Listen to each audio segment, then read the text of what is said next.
Hello and welcome to this video of my quick trip to Delhi, India.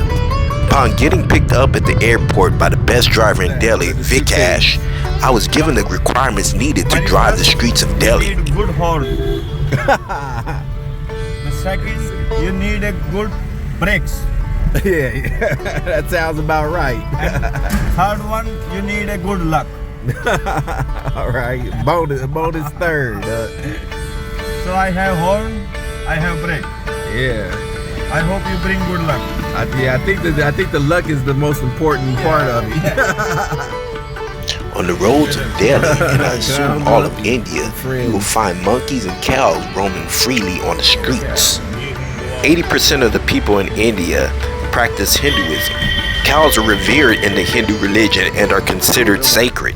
They represent Mother Earth as their milk is a source of nourishment for all creatures.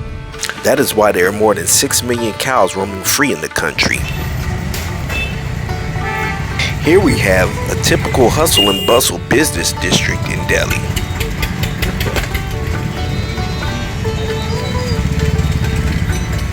This trip I took to Delhi was not only for leisure but also for business. Prior to arriving in Delhi, I arranged business meetings with several hair manufacturers to tour their factory for my hair business. Although I was given addresses to the factories, they were still very difficult to locate. Fortunately for me, I had Vikash to help guide the way. Check the description below if you need a driver for Vikash's information. Upon entering the factories, I was warmly greeted by the owners and managers of the companies. I was shown around the facilities and taught their manufacturing process.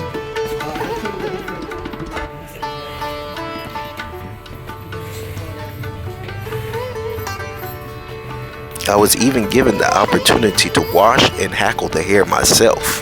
I would consider the business portion of my trip a great success as I was able to strike deals on great product with a few good suppliers.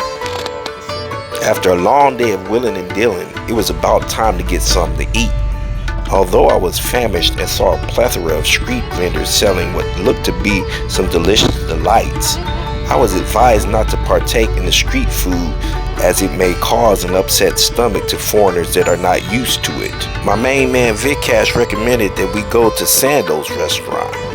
It turned out to be a great choice as the atmosphere was nice, it wasn't in the least bit crowded, and the food was delicious. I will tell you, you can't go wrong with butter chicken and garlic naan.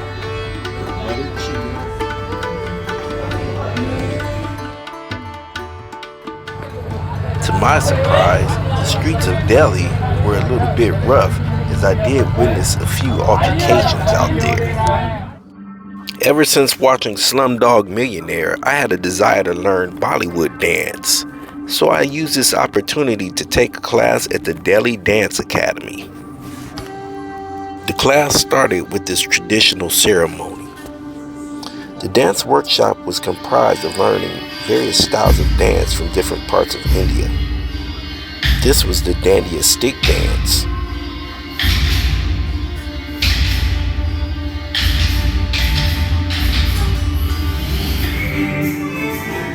I also learned the Bollywood dance from Mumbai.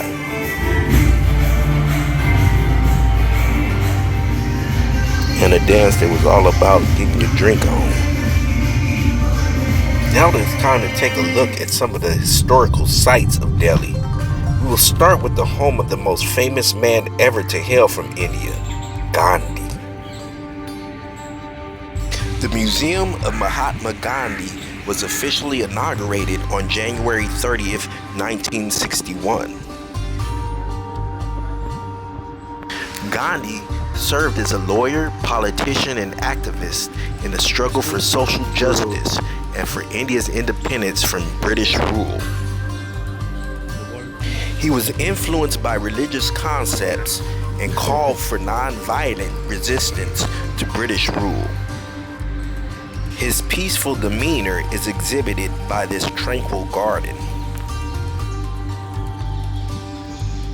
The Gandhi Museum is equipped with a very rich collection of statues, original relics, books, journals, documents, photographs, audio-visual material, art pieces, and other memorabilia.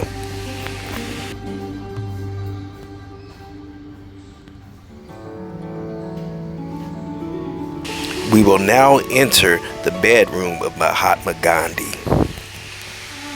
This is where he spent the last 144 days of his life. This room has a collection of photogrammetry models of various historical events in Gandhi's life. Here's a beautiful statue of Gandhi and his wife. A handwritten letter by Gandhi. This exhibit gives the thoughts of other historical figures about Gandhi. We are now walking down the footpath of Gandhi's final resting place.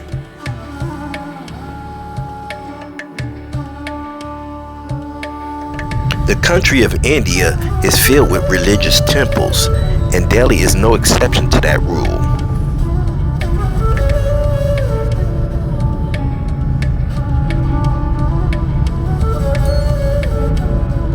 We are now headed to the Kutab Complex, home of the Kutab Minar, which is a Muslim tower built to celebrate the defeat of Delhi's last Hindu ruler. Built in the year 1199, the Minar stands at 238 feet. When built, it was the tallest building in the world at the time. It is 5 stories with 379 steps. Before 1981, guests were allowed inside the tower. However, there was an incident that year where 2 young boys were inappropriately touching female tourists in the dark of the building. This caused the tourists to run down the stairs, which instigated a stampede that killed 45 people and injured another 21. Aside from the Minar, there are many other structures in the Kutab Complex, each with its own unique style and characteristics.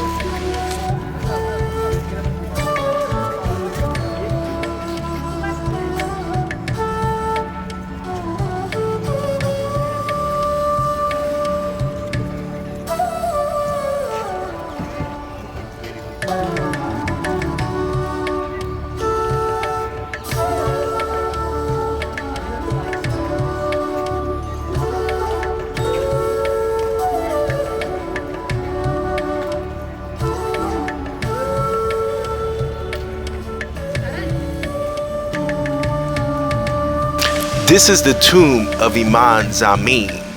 It houses the remains of Muhammad Ali. No, not the greatest of all time American boxer, but the Islamic cleric of the 16th century. Interesting fact is Ali actually built the tomb himself.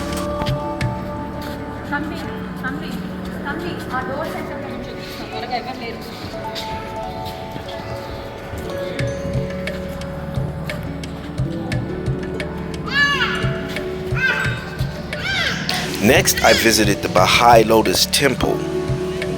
This unique flower-shaped house of worship and prayer opened its doors in December of 1986. Dedicated to the oneness of religious humanity, followers of all religions are welcome to gather for prayer, worship, and to read their scriptures in peace.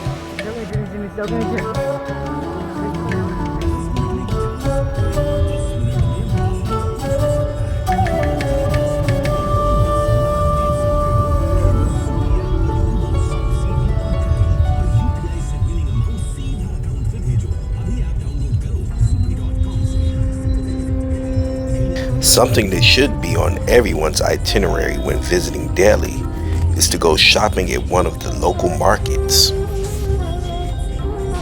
This is Lajpat Nagar Market. It is a favorite of the locals. When shopping here, shrewd negotiation skills are a valuable tool, as most prices are not set in stone. With those skills, you can find unbelievable deals on name brand apparel and traditional garb. There are also delicious street food and treats available for sale.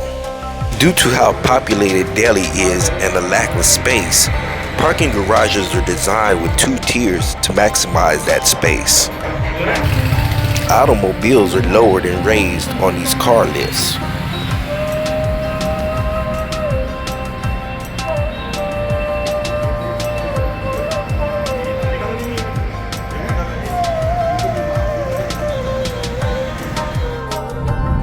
About a 3.5-hour drive from Delhi is the city of Agra. In the city of Agra, you can find Akbar's mausoleum. For nearly 50 years, Emperor Akbar the Great ruled the Mughal kingdom, tripling its empire to include most of the northern half of the Indian subcontinent.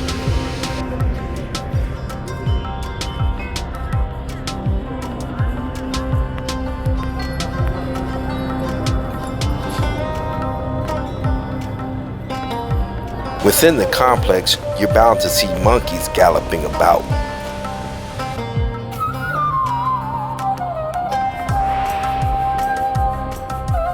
The Mughal gardens are also home to antelope and deer.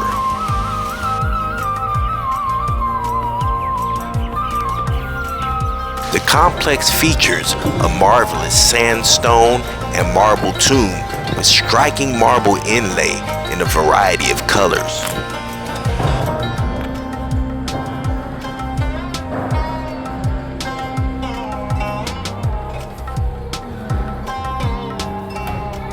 This is the walkway to Akbar's final resting place. Fortunately, no video recording was allowed where the coffin lay.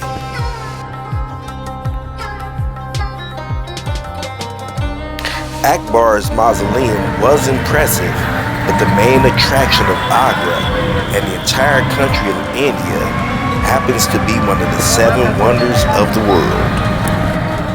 This is what you call a ride in style to one of the 7 wonders of the world. Okay, now this is a little situation here at the Taj Mahal. Apparently, my tour guide got me VIP tickets, but they have him going through the regular line, so I got to stand here and wait for him in all this madness. See how it goes. With between 35 and 40,000 visitors per day, it is one of the most iconic and well-known places in the world. This is the entrance to the Taj Mahal. India's Mughal ruler Shah Jahan spotted the most beautiful woman he had ever seen at a bazaar in Agra selling silk and beads. The young prince fell madly in love with her at first sight and made her his 3rd wife right away. Her name was Mumtaz Mahal. She was his favorite and most beautiful wife of the 3. None of the other wives were able to bear him children, but Mumtaz was able to give him 14 little ones. After the birth of the 14th child, Mumtaz suffered major postpartum complications. On her deathbed, Shah Jahan vowed to build the greatest monument known to man and title it after her namesake. After 2 years of inconsolable mourning, Shah Jahan summoned the greatest artisans in the world to build an immortalization of beauty known as the Taj Mahal. The Grand Palace is made of white marble and decorated with an inlay of precious gemstones. I was truly in awe of its beauty. It was as if it glowed in the sunlight.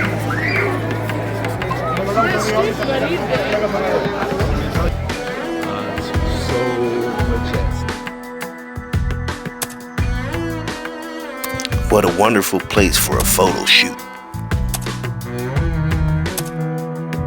After the Taj Mahal, it was back to Delhi to catch a flight to southern India for more adventures. Thanks for watching this video. Please leave a thumbs up and subscribe to my channel if you found this enjoyable. Happy travels, people.